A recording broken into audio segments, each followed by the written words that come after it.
Hey everybody, Steve here, and since this is October and Halloween is right around the corner, and since this is everyone's favorite month to visit cemeteries, I decided to visit a handful of the grave sites of some very famous people, who most people just naturally think of when they think of Halloween. One of them was born on Halloween, and another one of them died on Halloween. And one of them died a very tragic death, as terrifying as a scene in one of his scary movies. So let's go see who we can find and remember today. You may be surprised to learn who they are and to see where they're laid to rest. I'm starting here today at Eternal Valley Memorial Park in Newhall, California, at the gravesite of actor and professional wrestler Thor Johnson. He was a professional wrestler and an actor, but his biggest claim to fame was probably that back in the 1960s, he had a latex mask that was made in the likeness of his face, and it became one of the biggest selling and most popular Halloween masks of the 1960s and 70s. So, since Halloween is just right around the corner, I definitely wanted to stop by and visit his gravesite and tell you a little bit about him in case you're not familiar with him. He was known by a couple of different names. Besides Thor Johnson, he was also, I guess when he first started his wrestling career in Sweden, he was known as the Super Swedish Angel and also as the Gentle Giant. I mean, he was very tall, very large, and apparently he had blonde hair and looked pretty normal, but I think to help his career, wrestling and acting, he shaved his head bald and sort of emphasized his menacing look, which helped get him parts in the movies, especially in B-movie, horror, and sci-fi flicks. Back in the 1940s, he was in Shadow of the Thin Man, Ghost Catchers, Canterville Ghost, and then in the 1950s, some of his more recognizable films were Bride of the Monster, Plan 9 from Outer Space, remember that Ed Wood classic?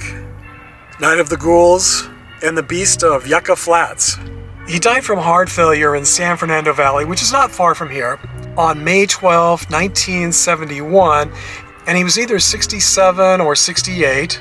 It's not really clear from a number of different records if he was born in 1902 or 1903. So when you were a kid, did any of you wear Thor's mask for Halloween? I didn't, but I'd love to know if any of you did. Let us know in the comments section if you did. I mean, that's pretty cool, isn't it, to be remembered for a popular Halloween mask? About 2 hours south of here, and approximately 65 miles, is Westminster Memorial Park in the city of Westminster. Now, sadly, today I'm here to visit this young cinematographer was tragically killed in a freak accident in Florida on August 14th, 2004, and he was only 35 years old. You may not recognize his name, but I'm guessing that most of you have either heard of the film or seen the film, The Blair Witch Project.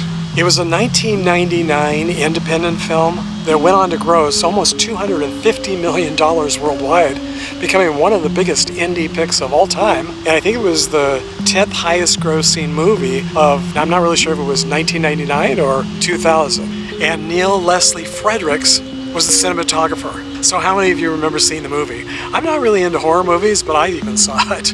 It was such a phenomenon that year. I mean, that was pretty much all anyone talked about in 1999 was the Blair Witch Project. Sadly, he was working on another film in 2004 when the plane he was writing in went down and crashed in the Florida Keys. And again, in one of these freak accidents, he was, I guess, attached or hooked up to his camera equipment, which was very heavy. So once the plane crashed in the water, I guess all the other crew members, all the other film crew members survived, but because he was strapped into his gear, the weight of it dragged him underwater, and apparently he drowned. The movie they were filming was called Crossbones. Apparently he had his niche. It sounds like he was the cinematographer for a lot of horror, thriller type movies. Some of his other films included The Laughing Dead and The Legend of Diablo. There are a number of other famous people and notable people laid to rest here in the cemetery. And I've shared some of those gravesite visits with you already, but I wanted to wait and include Fredricks in this special Halloween video, since spooky, scary, and haunting movies were his specialty. Approximately 40 miles northwest of here, or an hour or so drive depending on the day and time, is Forest Lawn Memorial Park in Glendale, And this is where two more notable people are laid to rest, who are very identified with Halloween, and they both happen to be buried in the same section of this huge cemetery. If you happen to be a movie buff, especially a B-movie, horror, sci-fi movie buff, I'm sure that when you think of Halloween, you have to think about actor, director, and producer William Castle.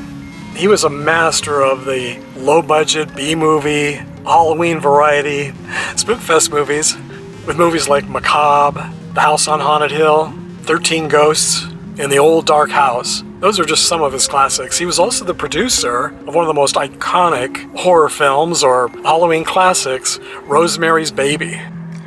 He died from a heart attack here in Los Angeles at the age of 63 on May 31st, 1977.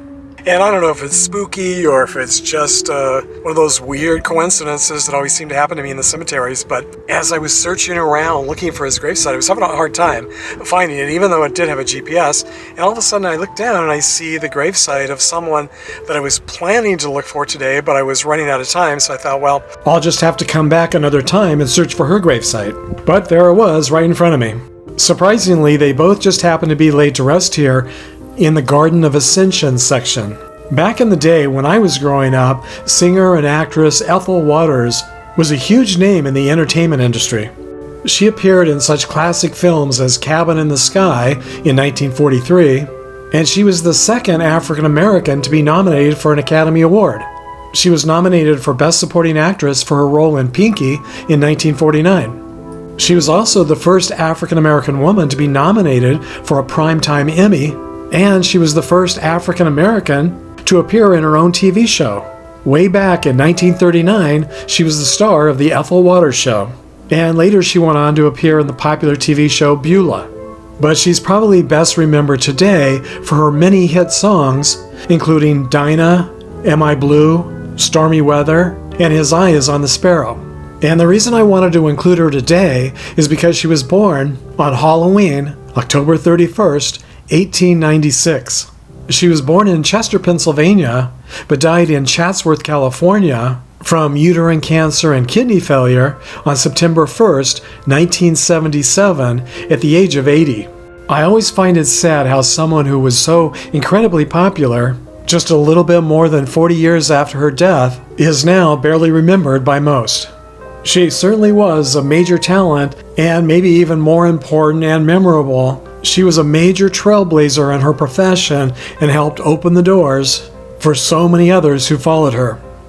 While Ethel Waters was born on Halloween and lived to be 80 years old, baseball legend Willie McCovey also lived to be 80 years old, and he died on Halloween. McCovey is laid to rest at Cypress Lawn Cemetery in the city of Colma, California, which is approximately 375 miles north of Los Angeles and just 10 minutes or so south of downtown San Francisco. And in my opinion, he has the most impressive headstone of all of those I visited for this video. I think it looks more like what most of us would expect when it comes to the grave sites of the famous and the legendary. How funny, I was here a couple years ago and I drove right by his gravesite here, his headstone, and never even noticed it. I was looking at some of these mausoleums. This time I decided to come and I looked him up on Find a Grave and used the GPS to get here. So let's go take a closer look. He has a really nice headstone here. Now this is a cemetery full of these really large, old, historic mausoleums.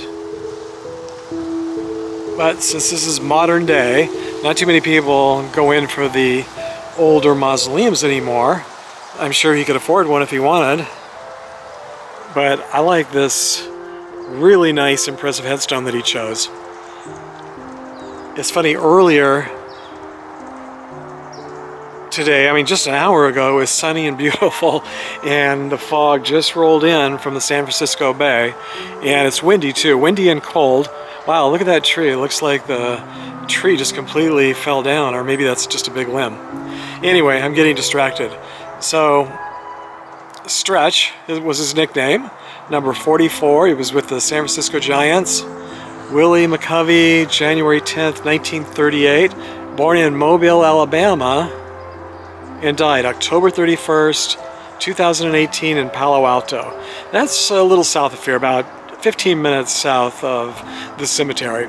He was inducted into the Hall of Fame in 1986, and I'll let you read the stats. I'll get a little bit closer in case you're on a small device. You can read the stats yourself. It says he played in the MLB in 4 decades. Major League Baseball.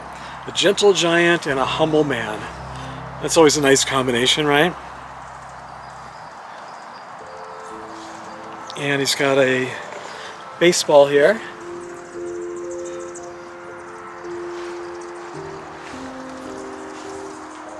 I'm sure a fan left it. I like the picture. This is a really nice, you know, the way they do grave sites or headstones these days, it's really nice where you can put the picture of the person. That's really nice too. And I'm guessing these last a lot longer than they used to back in the day.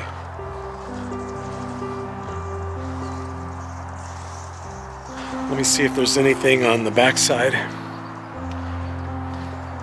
McCovey was a left-handed power hitter, and I read somewhere that when he retired in the 1980s, he was second only to Babe Ruth in career home runs among left-handed batters. And pitcher Bob Gibson called him the scariest hitter in baseball, which is kind of appropriate for today's video, don't you think? So I just didn't realize, I hadn't really even looked. 2018, that was just 3 years ago this year. I wonder if when I drove by last time, maybe his headstone wasn't up yet. I think it could have been 2 years ago that I was here, and maybe this hadn't been placed yet. Maybe that's why I didn't notice. Now, the last time I was here, I did visit Joe DiMaggio's gravesite, which is just, is the cemetery next door, or maybe it's 1 or 2 cemeteries over. It's not very far from here, less than a mile, I think. I think it is a couple of cemeteries over. The thing about Colma is that there are, I think, a couple of dozen, more than a couple of dozen cemeteries all in this one area, all in this one little city, and they're all practically next to each other. So it's nice to see 2 baseball greats right here just in Colma. This week I want to give a shout out and a very big thank you to my newest Patreon supporters, Flora the Apocalypse Zombie and David Myers. Hopefully no relationship to Michael Myers. Thank you so much, Flora and David, for your very generous donations to my channel. They're even better than a bag full of candy, and they definitely do help make future trips like this possible. I also want to thank all of my many new subscribers. Thank you all for taking the time to subscribe. It lets me know if viewers like my channel or not, and it's definitely very appreciated. Until our next trip together to the cemetery, thanks for sharing the memories, everybody, and happy Halloween!